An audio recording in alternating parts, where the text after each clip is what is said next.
नमस्कार. लग्नाची बेडी या मालिकेच्या आजच्या भागामध्ये मी तुम्हा सर्वांचे अगदी मनपूर्वक स्वागत करते. आजच्या भागामध्ये आपल्याला पाहायला मिळतं, मधु ही कृष्णाला म्हणते, कृष्ण ऐक ना, मला माहीत नव्हतं की ती पळवून आणलेली मुलगी आहे, परंतु ऐक, झालं गेलं सगळं काही विसरून जा, आपण एक नवीन डील करू. तर कृष्णा नाटक करत म्हणू लागते, नाही ना गं सुंदरी, आपल्यात आता ताकदच नाही आहे गं कुठलं नाटक वगैरे करायची. तेवढ्यातच मधु ही कृष्णाला सावीचा फोटो दाखवते. सावीचा फोटो पाहून सिंधूला भरून आलेलं असतं. सावीसोबतचे प्रत्येक क्षण सिंधूला आठवत असतात. आपली मुलगी आपल्यापासून एवढे महिने दूर आहे या गोष्टीचं तिला खूप वाईट वाटत असतं आणि तिच्यासोबतचे प्रत्येक क्षण तिच्या डोळ्यासमोर येत असतात. परंतु मधुसमोर ती काहीही दाखवत नाही आणि म्हणू लागते, ही कोण आहे? नाही नाही, नको नको, आता ही पळून आणलेली मुलगी अजून एकदा माझ्या गळ्यात मारू नकोस, नाहीतर पोलीस तिला शोधत शोधत आपल्या घरी आले तर आपण काय करायचं? त्यापेक्षा नकोच, आपल्याला तर आता यामध्ये पडायचंच नाहीये. तर मधु ही कृष्णाला म्हणू लागते, नाही कृष्णा, असं काही होणार नाहीये आणि ही मुलगी पळून आणलेली नाही. तर कृष्ण ही नाटक करत धक्का बसल्यासारखं विचारते, म्हणजे? तर मधु म्हणू लागते की हिच्या घरच्यांना वाटत आहे की ही मुलगी तिच्या आईसोबत आहे. तर कृष्ण तिला विचारते, मग मला एका प्रश्नाचं उत्तर दे, हिची आई कुठे आहे? तर मधुला सिंधूचा आपल्या हातून कशाप्रकारे अपघात झाला आणि ती दरीत कशाप्रकारे कोसळली हे सगळं काही आठवत असतं आणि मधु शांत होते आणि विषय बदलत कृष्णाला म्हणू लागते, कृष्ण ऐक ना, ही मुलगी गोदा मावशीसोबत अगदी सुखात राहील. अगं तू थोडा तरी गोदा मावशीचा विचार कर ना. तर कृष्णही शांत होते आणि म्हणू लागते, तू अगदी बरोबर बोलत आहेस सुंदरी. अगं गोदा मावशीसोबत ही मुलगी अगदी सुखात राहील आणि माझी गोदा मावशीसुद्धा सुखात राहील आणि गोदा मावशीसाठी मी तुझ्यावर विश्वास ठेवत आहे सुंदरी. तर कृष्णाने आपल्यावर विश्वास ठेवल्यामुळे मधु खूप खुश झालेली असते आणि म्हणू लागते, ग्रेट, परंतु तुला जर हवं असेल गोदा मावशीला ही मुलगी मिळावी तर तुला सुद्धा काहीतरी करावं लागेल. तर कृष्णा विचारते, काय? आता आपल्याला काय करावं लागेल? तर कृष्णाला मधु म्हणू लागते, तुला राघवशी लग्न करायला होकार द्यावा लागेल. हे ऐकून कृष्णाला धक्काच बसतो. कृष्णा म्हणते, ए सुंदरी, तू काय डोक्यावर वगैरे पडली आहेस का? किंवा आपल्याजवळ बसून आपला ताप तुझ्या डोक्यात गेलाय का? अगं तुलाच तर त्या लंबूशी लग्न करायचं होतं ना, आणि म्हणूनच जेव्हा राजश्री मदरने आमचं लग्न ठरवलं तेव्हा तर एखाद्या कुकरमधील पॉपकॉर्नसारखी टनाटन उड्या मारत होतीस आणि आता काय झालं तुला? तर मधु ही कृष्णाला म्हणते, कृष्णा, लग्न करायचं नाहीये, फक्त तुला होकार द्यायचा आहे. तर कृष्णा विचारते, काय? ए फ्रेंड, तू काय बोलत आहेस ना ते मला काहीच कळत नाही. तू त्या जिलेबीसारखी गोल गोल गोल गोल घोळून बोलतेस ना, त्यामुळे आपल्याला तर काहीच कळत नाही. तुला जर काही बोलायचं असेल ना तर फाफड्यासारखं सरळ बोल, म्हणजे सगळं काही माझ्या लक्षात येईल. तर कृष्णाला मधु म्हणते, ओके फाईन, तू घरी ये, एवढंच माझे म्हणणं आहे. तू घरी ये आणि राघवसोबत लग्न करण्यासाठी होकार दे. म्हणजे काय होईल, घरामध्ये लग्नाची तयारी सुरू होईल आणि लग्नाची तयारी सुरू असताना ऐन लग्नाच्या मुहूर्ता दिवशी, विधींच्या दिवशी तू मागच्या दाराने पळून जायचं, अगदी सिंधूसारखं. हे सगळं काही ऐकून कृष्णाला मनात हसू येत असतं, परंतु ती काहीच बोलत नसते. तर मधु तिला विचारते, कळतंय का तुला?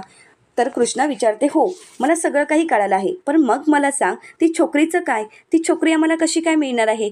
तर मधु तिला म्हणू लागते, तू जेव्हा मागच्या दाराने एक्झिट करशील त्याच वेळी तुझ्या हातात ती मुलगी ताब्यात मिळालेली असेल आणि हो, मग मात्र तू तिथून कायमचं निघून जायचं आहे. त्यानंतर रत्नपारखी सदनच्या आसपास सुद्धा फिरकायचं नाही, असं तू मला प्रॉमिस कर. तर कृष्ण ही मधुला प्रॉमिस करते आणि म्हणू लागते, सुंदरी, मला तर वाटलं होतं त्यापेक्षा तू जास्तच हुशार निघाली आहेस.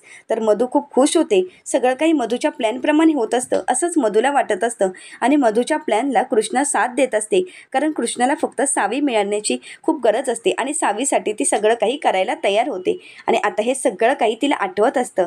कृष्णाने तर मधुच्या सांगण्यावरूनच लग्नाला होकार दिलेला असतो, परंतु कृष्णाचा तो होकार ऐकून राजश्री काकूंना खूप आनंद झालेला असतो. राजश्री काकू कृष्णाला म्हणतात, सिंधू, कित्येक वर्षाचं माझं स्वप्न पूर्ण होत आहे. आता मला राघवची अजिबात काळजी नाही, कारण तू त्याच्यासोबत असणार आहेस ना. अगं खूप वर्ष या निर्णयाची वाट बघितली, परंतु तू आज होकार देऊन मला खरंच खूप आनंद दिलायस. माझ्या राघवला आनंद दिलास, या घराला आनंद दिलायस. खरंच त्यासाठी मी तुझे कसे आभार मानू मला काहीच कळत नाही. तर त्यानंतर राजश्री काकू म्हणू लागतात, सिंधू, पाहिलंस का, राघवला सुद्धा तुझ्यावर विश्वास बसत नाहीये. असं म्हणत त्या राघवजवळ पाहू लागतात आणि राघवला विचारतात, हो ना राघव, तुझा सुद्धा सिंधूच्या या निर्णयावर विश्वास बसत नाहीये ना?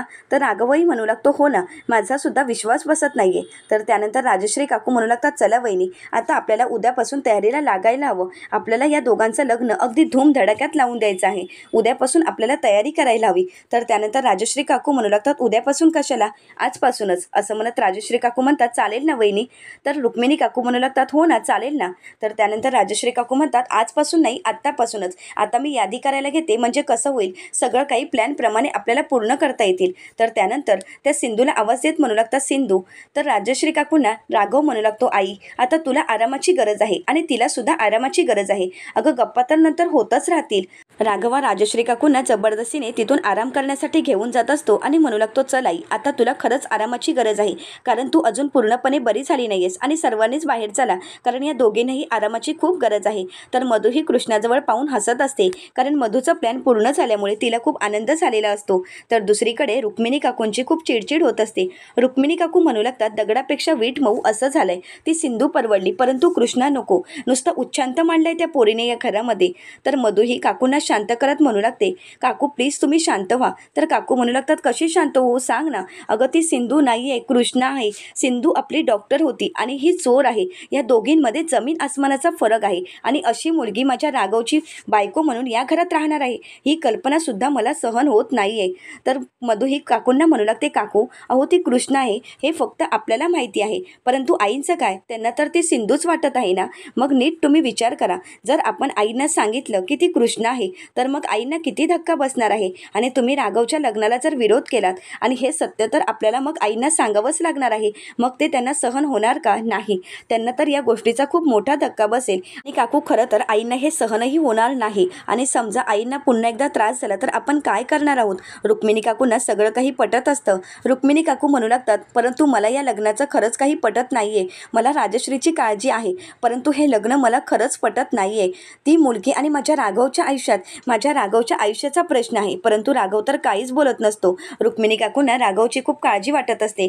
रुक्मिणी काकू राघवकडे पाहतात, राघव मात्र शांतच असतो. रुक्मिणी काकू राघवला म्हणतात राघव अरे तू का शांत आहेस, तू तर काहीच बोलत नाहीयेस. रुक्मिणी काकू राघवच्या समोर जाऊन उभ्या राहतात आणि म्हणू लागतात राघव अरे तू काहीच का बोलत नाहीयेस, मी तुझ्याशी बोलत आहे. तुला सुद्धा त्या मुलीशी लग्न करायचं आहे का राघव, तुला सुद्धा ती मुलगी आवडते आहे का. परंतु राघव काहीच बोलत नाही. रुक्मिणी काकू म्हणू लागतात राघव अरे बोल ना, अरे काहीतरी बोल. राघव मनाशीच म्हणू लागतो काकू आता मी तरी काय सांगू तुला, कारण मला माहीत आहे ती कृष्णा नाही तर सिंधूच आहे, परंतु ती सिंधू आहे हे सिद्ध करण्यासाठी माझ्याजवळ कोणताच पुरावा नाहीये. रुक्मिणी काकू राघवला म्हणतात राघव एक गोष्ट लक्षात ठेव, या रस्त्यावरच्या मुलीबरोबर मी तुझं लग्न करून देणार नाही. हे सगळं काही कृष्णाने ऐकलेलं असतं. कृष्णा म्हणू लागते ए फडफड, रस्त्यावरची कोणाला म्हणालीस ग, मला सुद्धा घर आहे आणि मी स्वतःहून इथे आलेच नाहीये. हा लंबूज आपल्याला घेऊन आला आहे आणि तुमच्याच कामासाठी इथे घेऊन आला आहे. आपण का इथे फुकटचे तुकडे तोडत बसलो नाही आहोत. आणि एक गोष्ट लक्षात ठेवा, या कृष्णाचा कारभार नाही ढिल्ला आणि नडणार त्याच्यावर करणार हल्ला. तर हे ऐकून रुक्मिणी काकूंना खूप राग येतो. रुक्मिणी काकू कृष्णाजवळ रागाने पाहू लागतात. तर त्यानंतर रुक्मिणी काकू राघवला म्हणतात राघव या चोरटीला सांग तोंड सांभाळून बोलायला. तर कृष्णा ही रुक्मिणी काकूंना विचारते चोरटी कोणाला म्हणालीस ग, मी चोरटी आहे का. रुक्मिणी काकू म्हणतात जी चोरटी आहे ना तिलाच मी म्हणाले आहे. हे ऐकून कृष्णाला खूप राग आलेला असतो. रुक्मिणी काकू म्हणू लागतात मी माझ्या पुतण्यासोबत बोलत आहे, त्यामुळे तुला मध्ये पडायची गरज नाही.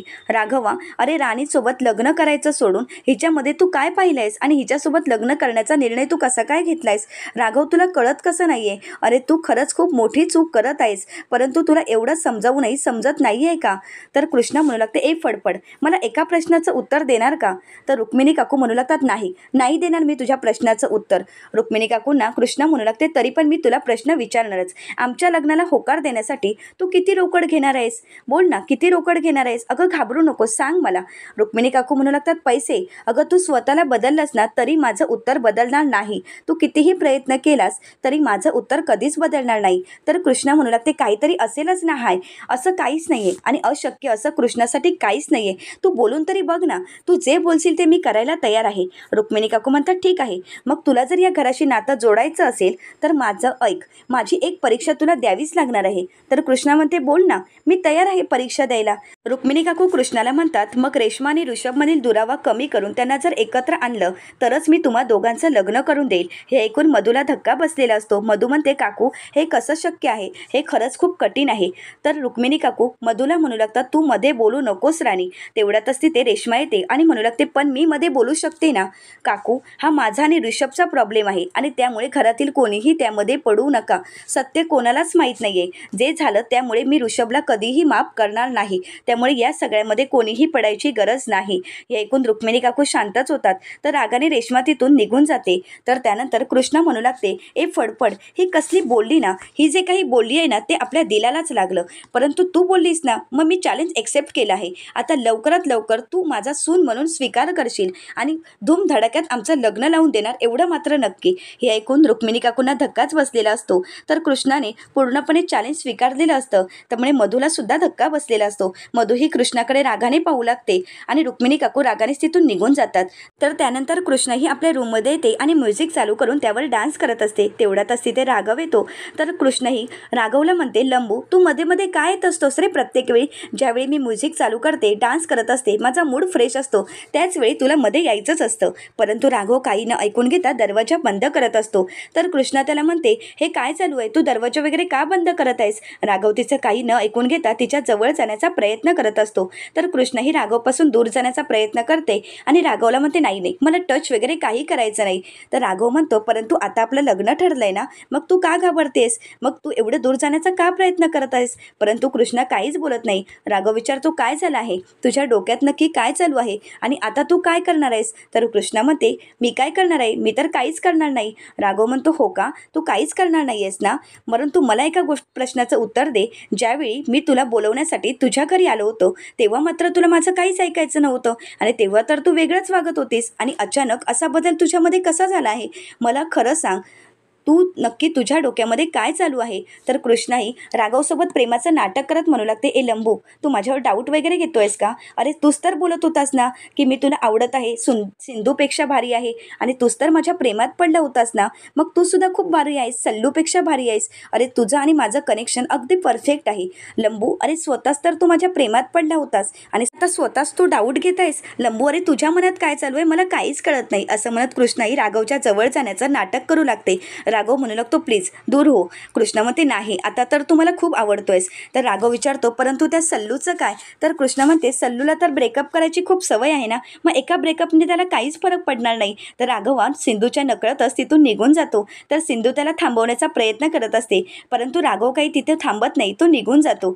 तर कृष्णाही मनाशीच म्हणू लागते की मला माहीत आहे मी कृष्णा आहे की सिंधू हे तपासण्याचा तुम्ही प्रयत्न केला.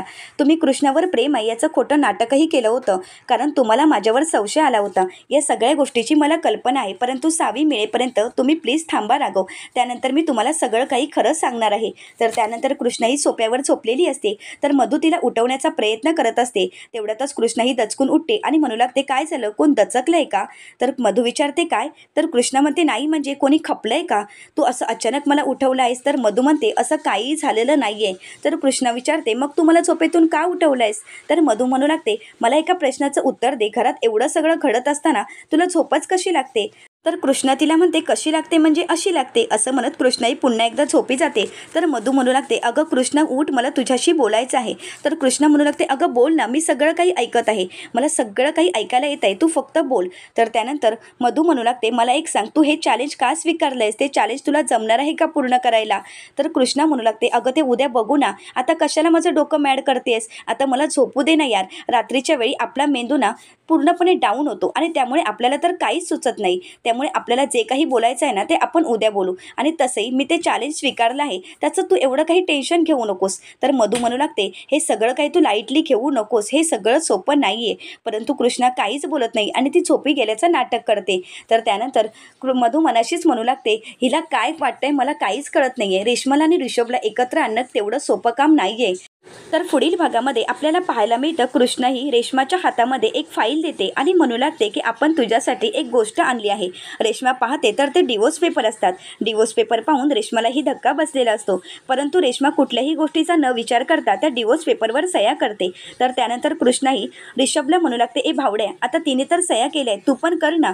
तर ऋषभ म्हणू लागतो, रेश्माने जर सह्या केल्या असतील आणि तिला जर माझ्यासोबत राहायचंच नसेल तर मला सुद्धा सह्या करावेच लागतील. असं म्हणत ऋषभने सुद्धा त्या पेपरवर सह्या केलेल्या असतात. ऋषभला मात्र सह्या करत असताना खूप जड होत असतं आणि हे सगळं काही रुक्मिणी काकूंनी पाहिलेलं असतं. ते पाहून रुक्मिणी काकूंना धक्काच बसतो. रुक्मिणी काकू म्हणू लागतात, ए मूर्ख मुली, तू हे काय केलंयस? आता तर मी तुझ्या लग्नाला कधी होकारच देणार नाही. तुझ्या लग्नाला म्हणूनच तर मी होकार देत नव्हते आणि आता तर तू घर फोडण्याचा प्रयत्न केलायस. मग अशा मुलीचा मी विचार सुद्धा करणार नाही आणि तुम्हा दोघांचं लग्न मी कधीच करून देणार नाही. आता कृष्णाच्या मनामध्ये नक्की काय प्लॅन असेल हे पाहण्यासाठी चॅनलला नक्कीच सबस्क्राईब करा. धन्यवाद.